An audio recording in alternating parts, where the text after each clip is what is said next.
People love to say that not wanting a 9 to 5 means you're lazy, that you're ungrateful, that you don't want to work. But the truth is simple. You can have discipline, ambition, and a strong work ethic and still know that the 9 to 5 life is not for you. Greta here, back with another video for those on a journey to escape the rat race. There's a narrative that's been passed down for generations that the only respectable way to live is to wake up early, commute, sit in an office all day, and quietly build someone else's dream. And if you're not excited about that, if the idea drains you instead of motivating you, people assume your problem is laziness. But it's not laziness, it's incompatibility. There are people who thrive under structure. They feel secure when they have a boss, a title, a schedule, and a predictable routine. And then there are people who are wired differently. People who need freedom, creativity, ownership, flexibility, and self-direction to feel alive. Neither group is wrong, but only one of them is constantly judged for wanting something different. Most people never stop to consider that building your own path takes more discipline than relying on a job. It's easy to show up somewhere because you'll get written up or fired if you don't. It's much harder to wake up every day and push yourself without anyone watching, without external pressure, and without guaranteed income. That is not laziness. That's courage, resilience, and self-trust. People confuse not wanting a boss with not wanting responsibility. They assume that rejecting corporate life means you reject hard work itself. But wanting freedom doesn't mean you lack ambition. It means you want your effort to actually matter, not disappear into someone else's vision. You want your grind to benefit you. You want your ideas to actually see the light of day instead of dying in a meeting. You want to grow without constantly needing permission. It's funny. Many of the same people who call entrepreneurs lazy would crumble if they had to rely on their own creativity and initiative to survive.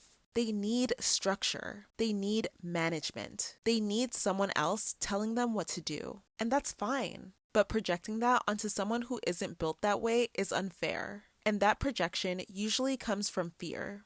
When people judge your desire to be your own boss, what they're really saying is, I'm too scared to try that myself. I don't believe I could succeed outside a job. I don't trust my own abilities enough to take risks. So they take their fear, wrap it up in concern or criticism, and hand it to you like it's truth. But it is not truth. It's their limitation, and it has nothing to do with you. What they call laziness is actually strategy. You understand the value of time. You understand that working hard isn't the same as working smart. You understand that trading your life away for a paycheck while being told to be grateful is not the only path to stability. You're not trying to avoid effort. You're trying to avoid wasting your potential. And more people need to admit that. We live in a world where people brag about exhaustion like it's a personality trait, where being overworked is seen as noble and being burnt out is seen as a part of adulthood. But there is nothing noble about being miserable for decades. There's nothing admirable about sacrificing your creativity, mental health, and dreams just to fit into a system that may not even value you.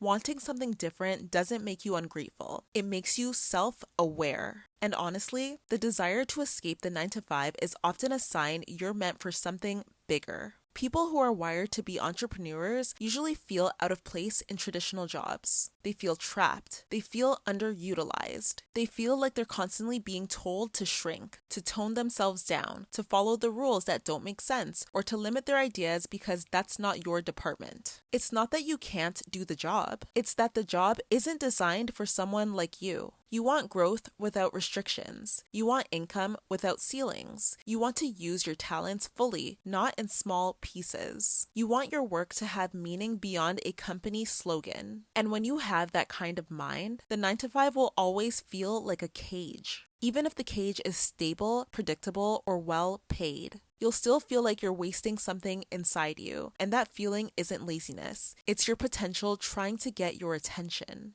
So if you're in the middle of building something, a business, a craft, a skill, a brand, don't let the noise get to you. Don't let people guilt you into believing you're doing something wrong. Most people don't understand the life you're creating because they've never imagined they could create their own. They've only been taught how to survive, not how to build. But you're choosing to build. You're choosing to trust yourself. You're choosing a path that takes more courage, more resilience, and more emotional stamina than staying in a job ever will. So don't doubt yourself and don't internalize anyone else's fears. You're not lazy for wanting freedom. You're not ungrateful for wanting to design your own life. You're not unrealistic for wanting to be your own boss. You're simply someone who refuses to settle for a life that doesn't feel like yours. And that is something to be proud of. Keep going. You're not behind, you're not irresponsible, and you're not wrong for wanting more. You're building something that has the power to change your entire future.